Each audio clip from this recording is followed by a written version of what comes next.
creato l'opportunità di pareggiare subito, abbiamo pareggiato e sicuramente in un secondo tempo dove ci siamo abbassati un po' troppo, però non abbiamo concesso niente a una squadra che comunque è la capolista, ha tante alternative, quindi sono contento, i ragazzi sono stati molto bravi. Anche i ragazzi che hanno mandato in campo nel secondo tempo, insomma, hanno cercato di fare il massimo. Sì, ho fatto questo cambio per Caio e per De Cenco perché avendo i 3 attaccanti non ancora disponibili per domenica, in questo momento è l'unico che è disponibile, quindi mi sembrava giusto preservarlo per la gara di domenica. Ecco, forse a un certo punto il Venezia appunto sì, ha detto ok, l'1-1 ci sta bene perché poi hanno la possibilità, magari pareggiandola in casa 0-0, appunto di passare il turno. Padova invece dava l'idea che potesse anche sbloccarla in qualunque momento questa parità. Nel secondo tempo. Nel secondo tempo.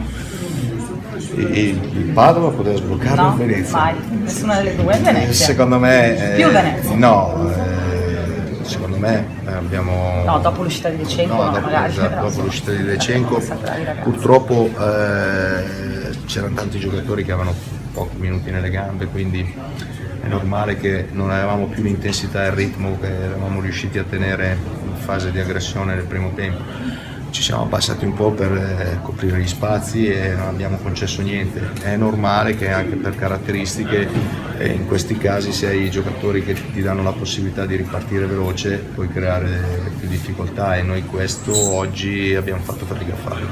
Adesso per domenica si pensa al Teramo, insomma stasera ha avuto anche qualche dimostrazione da chi magari di solito il campionato non gioca, dice mister, se vuole io sono pronto. Sì, no, questo è un segnale importante, sono contento per i ragazzi perché mandare questi segnali mi dà l'opportunità di scegliere, ma non avevo dubbi, nel senso che loro sanno la fiducia che ho in loro e quindi ci saranno ancora tante gare ravvicinate andando verso la fine del campionato e so di avere a disposizione anche loro. Grazie. È chiaro che il Venezia in questo momento anche a livello numerico ha più alternative in tanti ruoli, quindi un po' di rischio l'abbiamo dovuto prendere.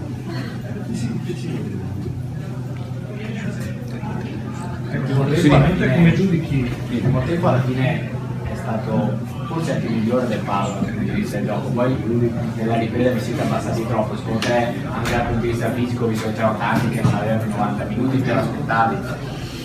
Sì, il primo tempo è stato un po' più equilibrato perché riuscivamo a pressare un po' di più, eravamo sicuramente un po' più dinamici con tanti giocatori. Nel secondo tempo poco alla volta le energie di 4-5 giocatori sono iniziate a calare, non avevano più l'intensità del primo tempo e facevamo fatica a portare un'aggressione un po' più alta, quindi loro hanno aumentato il ritmo e noi abbiamo dovuto abbassarci e coprire più gli spazi. Alla fine credo che comunque anche nel secondo tempo, lasciando diciamo, il predominio territoriale, il possesso palla maggiore al Venezia, siamo stati bravi perché non abbiamo concesso grandi situazioni di pericoli o grandi situazioni di palle gol, secondo me. Diciamo che vista la situazione siete tra virgolette riusciti a limitare i danni, secondo te è eccessiva come immagine? A limitare i danni? No, nel senso che oggettivamente con i cambi che aveva a disposizione la gente in tribuna poteva andare anche peggio visto la squadra che ha portato via il tuo collega. Io sono contento che abbiamo fatto una buona gara, abbiamo ancora la qualificazione aperta, quindi va bene così, insomma non è che non era semplice perché il Venezia è la capolista del campionato, è una squadra forte, è una squadra organizzata e sapevamo che non era una gara facile, però i ragazzi insomma l'hanno interpretata nel modo giusto, siamo andati sotto, abbiamo avuto subito la palla gol per pareggiarla e poi siamo stati bravi a pareggiarla e la partita è sempre stata in equilibrio, quindi sotto questo aspetto sono contento. È positiva anche la prova di tanti ragazzi che magari hanno giocato fuori ruolo rispetto a quella che sarebbe la loro posizione naturale.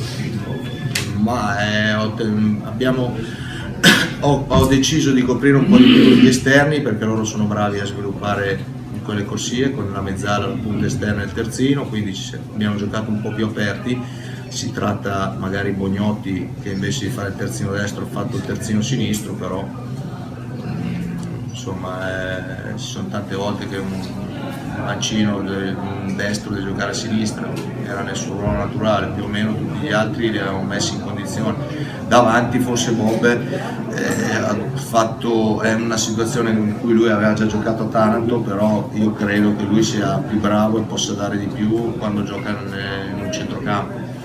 Lui si è dovuto un po' più adattare, secondo me, però non avevamo altre soluzioni. Forse non era facile nemmeno in mezzo al campo, dove avevi praticamente due registi di ruolo, uno di fianco all'altro. Ma però hanno fatto una grande partita, Gaiola è stato bravo, però dopo, quindi sono contento, ha fatto bene.